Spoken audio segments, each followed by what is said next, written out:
Bonjour à toutes et à tous. Bon, si je prends la parole au milieu de cette semaine gruyère, c'est que l'air de rien, il va se passer des éléments importants et stratégiques, et M. Macron en profite pour avancer ses pions. Si je dis ça, c'est que le 9 mai, M.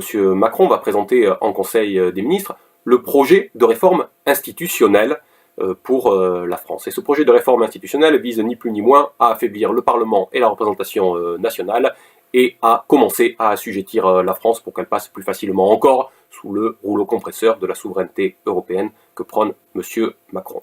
Alors, je m'explique. D'abord, ayons conscience que M. Macron est homme de symbole. Et ce n'est pas un hasard si ce projet de réforme institutionnelle est présenté au gouvernement le 9 mai, jour de la fête de l'Europe.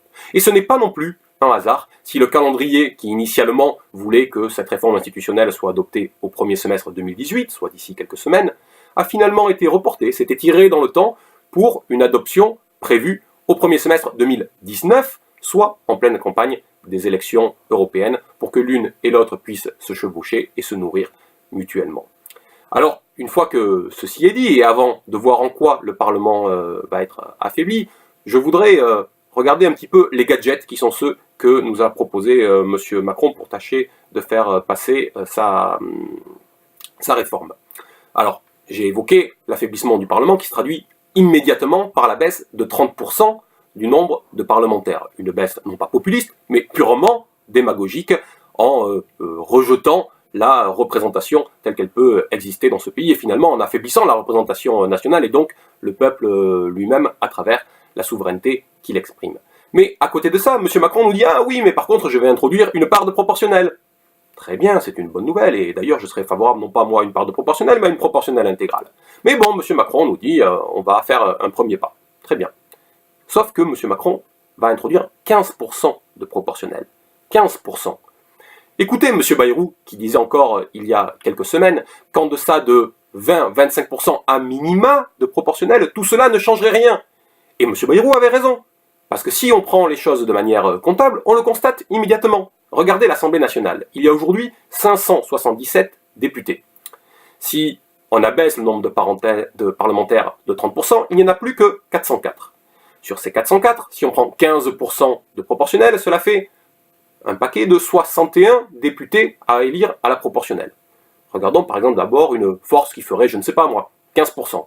Une telle force obtiendrait à la proportionnelle 9 députés. Ça ne lui permettrait même pas de constituer à elle seule un groupe. On voit bien donc que ce chiffre de 15% est risible d'une certaine façon.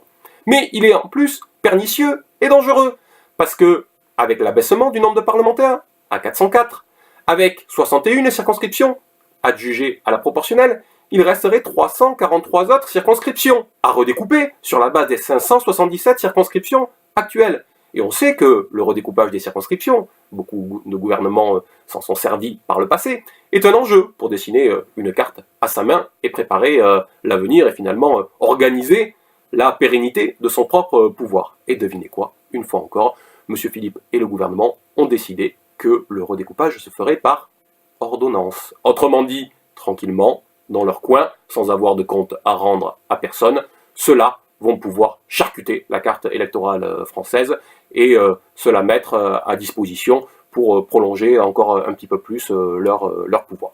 Donc cette question de la proportionnelle à 15% est une vaste blague. Elle l'est d'ailleurs si on regarde ce qui se passe au Sénat, puisque vous savez qu'au Sénat, dans certains départements, on élit 1 ou 2 sénateurs et le scrutin se passe directement, mais à partir du moment où il y a 3 ou plus sénateurs, le scrutin se passe à la proportionnelle. Mais là encore, la baisse du nombre de parlementaires de 30% fait qu'il y aura de plus en plus et encore plus de départements dans lesquels on élira les sénatrices et les sénateurs en se dispensant de la proportionnelle. Donc on voit bien qu'il y a une vaste blague, c'est le même niveau de bêtise que lorsque M. Macron nous dit qu'il va limiter à 3 dans le temps le nombre de mandats identiques que l'on pourrait faire. Puisque si on regarde de manière concrète ce qui se passe, cette mesure n'entrera en vigueur qu'en 2038. En 2038, ce qui laisse le temps à celles et ceux qui sont en place de bien continuer à en profiter, et surtout, ce qui laisse le temps au gouvernement à venir de pouvoir changer la loi. C'est une mesure qui n'engage personne, et surtout qui ne s'appliquera sans doute jamais. Donc tout cela est une vaste blague. Ce qu'il est moins, par contre, c'est que cet affaiblissement du Parlement qui se dessine par la baisse de la représentation nationale se traduit également par deux éléments structurants qui sont dans le pacte girondin. Alors qu'est-ce que c'est le pacte girondin? Dans un premier temps, il y a l'extension du pouvoir réglementaire local d'adaptation. Celui-ci a été introduit par M. Hollande en 2014 avec la loi NOTRe et confié aux régions. Il serait là étendu à l'ensemble des collectivités. Mais le pouvoir réglementaire local, ce n'est pas rien.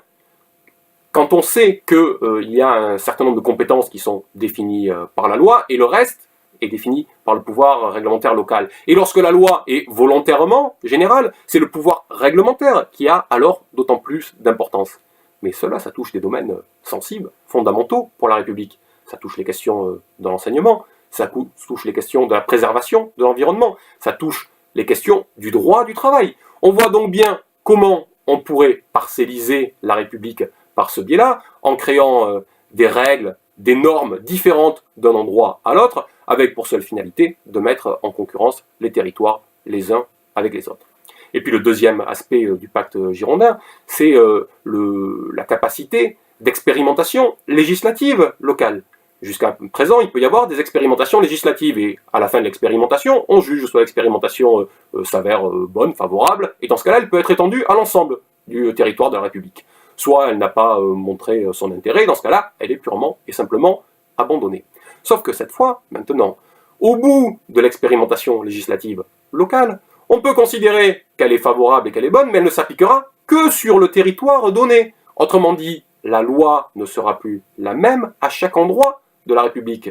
Mais en faisant cela, on rompt avec le fondement du Parlement, qui est le seul avec le gouvernement habilité à fabriquer, à construire la loi. On construit la loi par le gouvernement par le biais de projets de loi, ou par le Parlement, la représentation nationale, par le biais de propositions de loi. Et ça a du sens, les députés ne sont pas les députés de la circonscription, ce sont les députés de la nation tout entière, parce que justement, ils portent la représentation de la volonté du peuple assemblé. Eh bien désormais, la loi ne sera plus l'expression de la volonté générale telle que nous l'a enseigné Rousseau, mais ça sera l'expression d'intérêts particuliers ou particularistes qui seront différents d'un endroit à l'autre du territoire.